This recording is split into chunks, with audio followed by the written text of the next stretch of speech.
बिस्मिल्लाहिर्रहमानिर्रहीम। अस्सलाम वालेकुम नादरीन, आप यूट्यूब चैनल देख रहे हैं। मैं इमरान खान हूं। जो बड़ी खबर आती है वो ये आती है कि बजट पास हो गया और इमरान खान साहब से मुशावरत नहीं की गई। उसके बाद यह दावा किया जाता है कि यह बजट इसलिए पास किया गया कि खतरा था कि इमरान खान की खैबर पख्तूनख्वा में हुकूमत गिर जाएगी। उस हुकूमत को बचाने के लिए पॉलिटिकल कमेटी ने जनाब एक मीटिंग की थी और उस मीटिंग के अंदर यह तय पाया था कि बजट पास करवा दिया जाए। अब तक आपके सामने यही कहानी आई है। अब मैं आपको जो हकायक बताऊंगा ये वो हैं जो एग्जैक्टली मैंने हर तरफ से इकट्ठे किए और सारे डॉट्स कनेक्ट होने के बाद ये कहानी बनती है। हुआ ये कि जिस वक्त फील्ड मार्शल साहब के खिलाफ अमेरिका में एहतजाज हुआ तो एस्टेब्लिशमेंट की जानिब से अली अमीन गंडापुर को धमकाया गया। उससे पहले भी कहा गया था, बाद में अली अमीन गंडापुर को वार्निंग दी गई और अली अमीन गंडापुर को धमकियां दी गई और उन्हें यह कहा गया कि आपकी हुकूमत अब फारिग है, बजट पास करवाना है तो करवाओ, नहीं तो तुम्हारी हुकूमत फारिग है और इमरान खान से मुलाकातें भी भूल जाओ। और बड़े सख्त पैगाम जो हैं वो गंडापुर साहब को दिए गए, क्योंकि इसमें एस्टेब्लिशमेंट ने पूरी कोशिश की थी कि अमेरिका में किसी किस्म का एहतजाज ना हो सके और इसमें मदद मांगी थी पाकिस्तान तहरीक इंसाफ से। माजी में भी मांगी थी, माजी में तहरीक इंसाफ ने मदद कर दी थी, अमेरिका में एहतजाज रुकवा दिया था। इस मरतबा नहीं रुकवाया बल्कि अली अमीन गंडापुर ने एक स्टेटमेंट भी इसके ऊपर दे दिया था। तो गंडापुर साहब को जनाब धमकियां दी गई। अब गंडापुर साहब का एक रिकॉर्ड है कि उन्हें चाहे धमकी दी जाए, चाहे उठा के ले जाए, चाहे सारी रात कोई अपने पास रखे, गंडापुर साहब सुबह कोई कहानी नहीं बताते।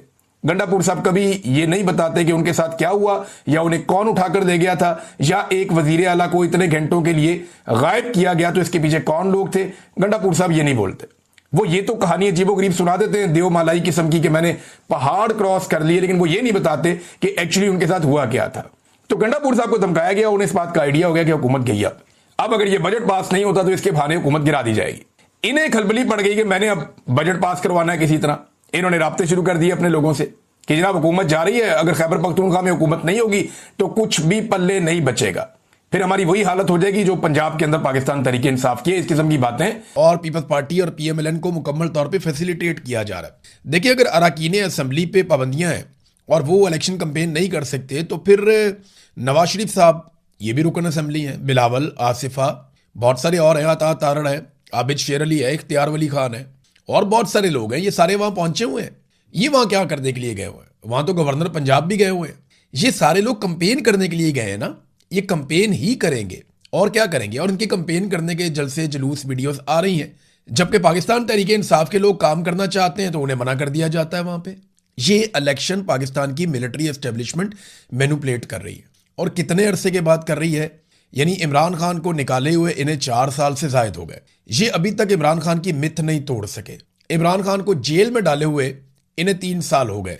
ये अभी तक इमरान खान साहब की मकबूलियत को नहीं खा सके। इनको अपनी हुकूमत बनाए हुए 2 साल से जायद हो गए। जो नई हुकूमत बनाई है 4 साल से तो वैसे ये हुकूमत में ही है। ये अभी तक इमरान खान का मुकाबला करने के काबिल नहीं हुए। आसिम मुनीर साहब आए, उन्होंने अपना टन्योर मुकम्मल कर दिया, एक और एक्सटेंशन ले ली, लेकिन आज भी वो और उनका पूरा बनाया हुआ निज़ाम इमरान खान का कैदी नंबर 804 का मुकाबला नहीं कर पा रहा। देखिए, डोनाल्ड लू ने जो साइफर लिखा था इसके ऊपर पाकिस्तान तहरीक इंसाफ को बात करनी चाहिए थी, लेकिन वो खामोश रहे। उन्होंने इसके ऊपर ज्यादा बात नहीं की। ज्यादातर लोग डरते हैं पाकिस्तान में और ये हकीकत है। और मेरे ख्याल में वो इतना नाजायज भी नहीं है। आप लोगों को ब्लेम नहीं कर सकते, मारने वाले को ब्लेम करना चाहिए। मार खाने वाले या मजलूम को बुरा क्या कहना। लोग बेचारे एक लेवल तक लड़ सकते हैं, अब बंदूक उठा के गोली तो नहीं चला सकते ना।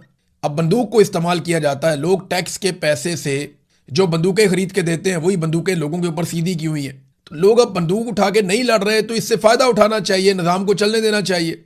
या आप इंतजार कर रहे हैं उस वक्त का जब लोग आके सामने खड़े हो जाएंगे और लोग फिर बंदूक की गोली से भी नहीं डरेंगे।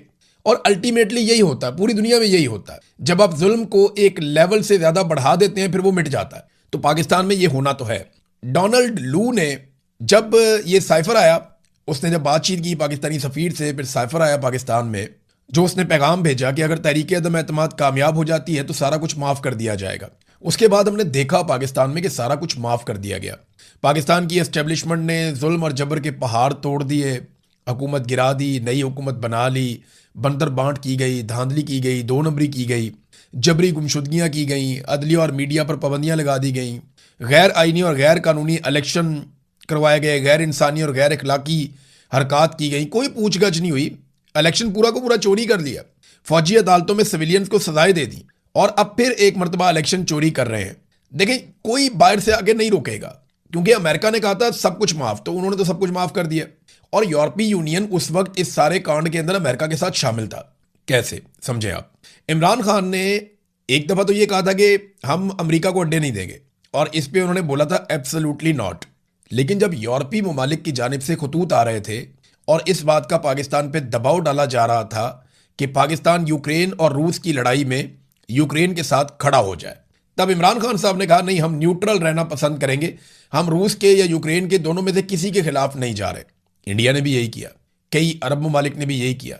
लेकिन पाकिस्तान का क्योंकि एक ट्रैक रिकॉर्ड है कि हम एक किराए की बंदूक के तौर पे इस्तेमाल होते रहे हैं, लिहाजा यूरोपीय यूनियन बुरा मान गया। और इमरान खान ने उनको जवाब दिया था, हम कोई गुलाम है। एक तरफ एब्सोल्युटली नॉट था ना, तो दूसरी तरफ था क्या हम कोई गुलाम है। ये यूरोपीय यूनियन को जवाब अच्छा नहीं लगा। उसके बाद अब आप देखें कि यूरोपीय यूनियन ने जो कुछ मर्जी हो जाए पाकिस्तान में, किसी किस्म का एक्शन नहीं लिया। और ये बात पाकिस्तान को याद रखनी चाहिए, हर पाकिस्तानी को याद रखनी चाहिए कि यूरोपीय यूनियन जो छोटी छोटी बातों पे एक्शन लेते हैं, पॉइंट आउट करते हैं, वो पाकिस्तान के संगीन तरीन जराइम के ऊपर भी, मिलिट्री एस्टेब्लिशमेंट के खिलाफ या नाजायज बनाई गई हुकूमत के खिलाफ वो नहीं बोले, बल्कि उन्होंने रिपोर्टें दबाई। और जो रिपोर्टें उन्होंने बाकायदा खुद लिखी, उन्होंने बनाई, वो रिपोर्टें भी मंजरे आम पे नहीं आई। अभी एक यूरोपीय यूनियन की मेंबर हैं, इनका नाम है काजा कैलस। ये एक एस्टोनियन सियासतदान है, ये वज़ीर आज़म भी रही हैं। एस्टोनिया की पहली खातून वज़ीर आज़म थी, 2021 में बनी थी, 2024 तक ये वज़ीर आज़म रही थी वहाँ की। तो आजकल ये एक सफारतकार हैं, इस वक्त यूरोपीय यूनियन की खारजा उमूर और सलामती की पॉलिसी की आला नुमाइंदा है, और यूरोपीय कमीशन की नायब सदर के तौर पर खिदमत सर अंजाम दे रही है। अब ये पाकिस्तान में पहुंची, इसने शहबाज शरीफ से मुलाकात की, फील्ड मार्शल आसिम मुनीर से मुलाकात की, डार से मुलाकात की और बाकी लोगों से। अब इसने ट्वीट किया, काजा कैलस ने, इसने कहा जी कि पाकिस्तान एक अहम इलाकाई ताकत और यूरोपीय यूनियन के लिए एक अहम शराकतदार है। आज इस्लामाबाद में मैंने यूरोपीय यूनियन और पाकिस्तान के ताल्लुकात को मजीद मजबूत बनाने पर बातचीत के लिए वज़ीर आज़म शहबाज शरीफ और इसहाक डार से मुलाकात की। मैंने रावलपिंडी में GHQ में आर्मी चीफ सैयद आसिम मुनीर से भी मुलाकात की। मैंने अमेरिका और ईरान के दरमियान मुज़ाकरात में सहूलतकारी के हवाले से पाकिस्तान के कलीदी किरदार की तारीफ की। देखिए, जो पाकिस्तान ने रोल प्ले किया वो पाकिस्तान ने प्ले किया। पाकिस्तान का कोई भी आर्मी चीफ होता वो ये कर सकता था, और इसके ऊपर पाकिस्तान की तारीफ बनती है और सबको खुले दिल के साथ करनी चाहिए। ये पाकिस्तान की हैसियत है, ये पाकिस्तान की काबिलियत और सलाहियत है कि पाकिस्तान यहाँ पे ये रोल प्ले कर सकता था, और पाकिस्तान ने ये रोल प्ले किया जिस पे हर पाकिस्तानी को फख्र होना चाहिए। लेकिन जो जुल्म पाकिस्तान के अंदर हो रहा है उस पर हर पाकिस्तानी को आवाज़ भी उठानी चाहिए। तो यूरोपीय यूनियन की ये जो नुमाइंदा है, इन्होंने कहा जी कि एक बड़ी मंडी है, पाकिस्तान की सबसे बड़ी बरामदी मंडी यूरोपीय यूनियन है।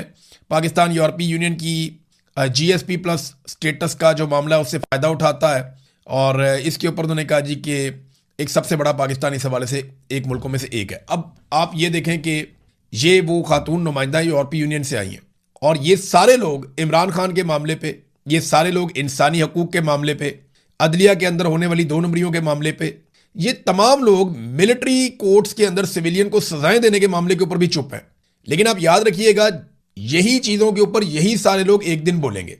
यही डोनाल्ड ट्रंप होगा और यही पाकिस्तान होगा, या यही अमेरिका होगा और यही पाकिस्तान होगा, यही यूरोपीय यूनियन होगा और यही पाकिस्तान होगा। जिस दिन इनके मफाद के खिलाफ कोई आदमी आएगा तो ये पाकिस्तान की छोटी छोटी बात पर भी नुक्ताचीनी करेंगे, और यही एक खारजा पॉलिसी का खासा है। लोग अपना मफाद देखते हैं। इमरान खान इनके मफाद में नहीं आ रहा था, ये इमरान खान को कठपुतली की तरह इस्तेमाल करना चाहते थे, वो इस्तेमाल होने से उसने इनकार किया, और नताइज आपके सामने है। लेकिन देखिए, अगर पाकिस्तान की मिलिट्री एस्टेब्लिशमेंट या उस वक्त के जर्नैल इस्तेमाल ना होते रिजीम चेंज ऑपरेशन के लिए, तो फिर इमरान खान साहब की हुकूमत तो ना जाती ना, उनकी हुकूमत बरकरार रहती। लेकिन जर्नैलों ने जैसे हमेशा खिदमत सर अंजाम दी अमेरिका के कहने पर और पेंटागन के कहने के ऊपर, उन्होंने हमेशा वो किया जो उन्हें कहा गया, तो उन्होंने कोई अपना ट्रैक रिकॉर्ड तब्दील नहीं किया। अभी भी उन्हें कोई हुक्म आता है वो फौरी तौर पे उसको बजा लाते हैं। अब नाज़रीन, जो नाराज अरकान हैं, इन्होंने बैरिस्टर गौर को खत लिखा है। पाकिस्तान तरीके इंसाफ के, आपको पता ना, खैबर पख्तूनख्वा में आजकल नाराजगियां चल रही हैं।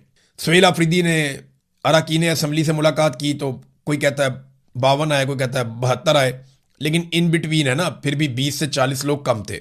हुकूमत कहती है 20 कम थे, मीडिया कहता है 40 कम थे। अब जितने भी कम थे वो नाराज तो हैं, और उन्होंने खत लिखा बैरिस्टर गौहर को, और खत में मुतालबा क्या किया, मैंने आपको 2 दिन पहले एक वीलॉग में ये बताया था कि ये जब भी मुतालबा करेंगे इमरान खान की रिहाई का मुतालबा करेंगे, ये जब भी बात करेंगे इमरान खान का नाम लेकर पॉलिटिक्स करेंगे, क्योंकि और कोई तरीका ही नहीं है ना। और ये मौका सुहेल अफरीदी ने खुद दिया। देखें, सुहेल अफरीदी की अपनी गलतियां उनके सामने आ रही हैं, उनकी अपनी कमजोरी उनके सामने आ रही है। अगर वो हिम्मत दिखाते और ताकत के साथ नौजवानों को इकट्ठा करके खड़े हो जाते और डट जाते एस्टेब्लिशमेंट और उनके हरकारों के खिलाफ, तो आज सुहेल अफरीदी की सूरत कुछ और होती। ये वजारत आला तो अभी रहेगी, कभी नहीं रहेगी, लेकिन सियासत सारी जिंदगी रहेगी। तो सुहेल अफरीदी अपना नाम लिखवा सकते थे बड़े सियासतदानों के अंदर और अपना कद बहुत ऊंचा कर सकते थे, उनके पास अभी भी मौका है। लेकिन उन्होंने मेरे ख्याल में बंद कमरों को ज्यादा शायद पसंद किया, इंडोर एहतजाज कर लिया, थोड़ा कमरों के अंदर मीटिंग्स कर ली, कोई इधर मीटिंग कर ली, कोई उधर मीटिंग कर ली। तो वो इस चक्कर के अंदर वो रहे नहीं जो वो बन सकते थे, या जो इमरान खान ने उनसे एक्सपेक्ट किया था वो सारा कुछ वो कर नहीं पाए। अब इसमें जो नाराज अरकान असेंबली, उन्होंने कहा इमरान खान की रिहाई के लिए तहरीक चलाई जाए, और इन्होंने लेटर लिखा बैरिस्टर घोर को, इमरान खान की रिहाई के लिए मौसर तहरीक चलाई जाए, कैद पार्टी वर्कर्स की रिहाई के लिए कानूनी जंग लड़ी जाए। अब इन लोगों ने जनाब खत लिख दिया। इस हवाले से हुकूमती जमात पीटीआई के नाराज अरकान का, ये खैबर पख्तूनख्वा में है ना, ये इन्होंने पेशावर में एक इजलास किया और इजलास करने के बाद इन्होंने बैरिस्टर घोर को खत लिखकर ये कह दिया जनाब कि तहरीक चलाएं और हमें बड़ी तशवीश का इजहार है। साथ उन्होंने ये भी बताया कि इमरान खान पे जो पाबंदियां हैं उन पे भी हमें तशवीश का इजहार है, मुलाकातें बंद हैं, उस पर भी हम बहुत परेशान हैं। इमरान खान की रिहाई के लिए एक मुस्बत, जामे, मौसर और नतीजा खेज हिकमत अमली इख्तियार की जाए। ये जनाब अब ये मुतालबात सामने आ रहे हैं। तो ये मुतालबात तो नाजायज़ नहीं है, लेकिन क्या सुहेल अफरीदी की हुकूमत गिरा दी जाएगी? मैंने आपको फिर कहा कि वो डिपेंड करता है कि आईनी अदालत क्या करती है। अगर आईनी अदालत ने कोई शरारत कर दी तो कोई पता नहीं, सुहेल अफरीदी की हुकूमत गिरा दी जाए। नाज़रीन, एक और बड़ी इंटरेस्टिंग चीज़ है, खैबर पख्तूनख्वा को जितना बजट मिला, आपको मैं बड़ी मज़े की बात बताता हूँ, वो खैबर पख्तूनख्वा की हुकूमत को आवाम के ऊपर खर्च करना चाहिए था ना। यानी जो अरबों रुपए मिले उन्हें, अपना हिस्सा जो खैबर पख्तूनख्वा को मिला, वो पैसा खैबर पख्तूनख्वा की आवाम की तामीर और तरक्की के ऊपर खर्च होना चाहिए था ना। उससे सड़कें बननी चाहिए थी, उससे लोगों के मसाइल हल होने चाहिए थे, लोगों की सेहत के मसाइल, खेलों के मसाइल, तालीम के मसाइल, इंफ्रास्ट्रक्चर के मसाइल, ये सारे हल होने चाहिए थे ना। आधा बजट भी खर्च नहीं हुआ, कुछ ऐसी इतलात आ रही हैं। नेक्स्ट वीलॉग में मैं आपको उसकी तफसीलात शेयर करूंगा कि खैबर पख्तूनख्वा हुकूमत ने सरप्लस किया, यानी वो जो उनके पास पैसा था उसको खर्च नहीं किया। रोजाना की बुनियाद पे सुहेल अफरीदी चिल्लाते हैं मेरा हिस्सा दो, मेरा पैसा दो, वफाक मुझे पैसे नहीं दे रहा। तो जो पैसे आपके पास थे आपने उन्हें खर्च क्यों नहीं किया? और आपको पता है कि वो हुकूमत बहुत ही नालायक होती है जिसके पास बजट मौजूद हो और वो अवामी तरक्याती मंसूबों पर उस बजट को खर्च ना कर सके। ये सिर्फ और सिर्फ IMF को खुश करने के लिए या पाकिस्तान की मिलिट्री एस्टेब्लिशमेंट को राजी रखने के लिए इन्होंने ये पैसा खर्च नहीं किया, और ज़बानी कलामी कहते रहे कि हमें बहुत सारा पैसा दें। मैं इसकी सारी तफसीलात निकालता हूँ अभी, मुझे क्योंकि इस पर कंफर्म इतला नहीं है। मैंने 2-3 ट्वीट्स पढ़े हैं जिसमें मुझे इन्फॉर्मेशन मिली, एक आधा बंदा मुझे बहुत अथेंटिक लगा, इसलिए मैंने ये कमेंट किए हैं। लेकिन नेक्स्ट वीलॉग में मैं इसकी सारी चीज़ें निकाल के अपनी टीम के साथ मिलकर आपके सामने शेयर करूंगा कि खैबर पख्तूनख्वा की हुकूमत ने कहा क्या और किया क्या। अब जरा आ जाए नाजरीन, जंगबंदी वाला मामला जो ईरान वाला है उसमें एक बड़ा इंटरेस्टिंग मोड़ आ गया। सबसे पहले तो ये हुआ कि धमकी लगा दी ईरान ने कि अगर जंग होगी तो फिर मुकम्मल जंग होगी। अगर आप किसी एक जगह पे लड़ाई करते हैं तो इसका मतलब ये है कि जंगबंदी की हर तरफ खिलाफ वर्जी। और फिर ईरान ने यह भी धमकी लगाई कि अगर लबनान के अंदर कत्लेआम को ना रोका गया तो हम आबना हुर्मुज के साथ साथ बंद कर देंगे बाब मंदब को भी, तो पूरे इलाके की तजारत रुक जाती है इससे। लिहाजा डोनाल्ड ट्रंप ने फौरी तौर पे एक्शन लिया और डोनाल्ड ट्रंप ने बाद में ऐलान किया कि क्योंकि ईरान को इस पे बड़े तहफ़्फ़ुज़ात थे, तो मेरी नेतन्याहू से बात हुई है जिसमें मैंने उनसे दरख्वास्त की कि वो बैरूत लबनान पर कोई हमला ना करें। उन्होंने अपने फौजियों को वापस बुला लिया है और उनका शुक्रिया।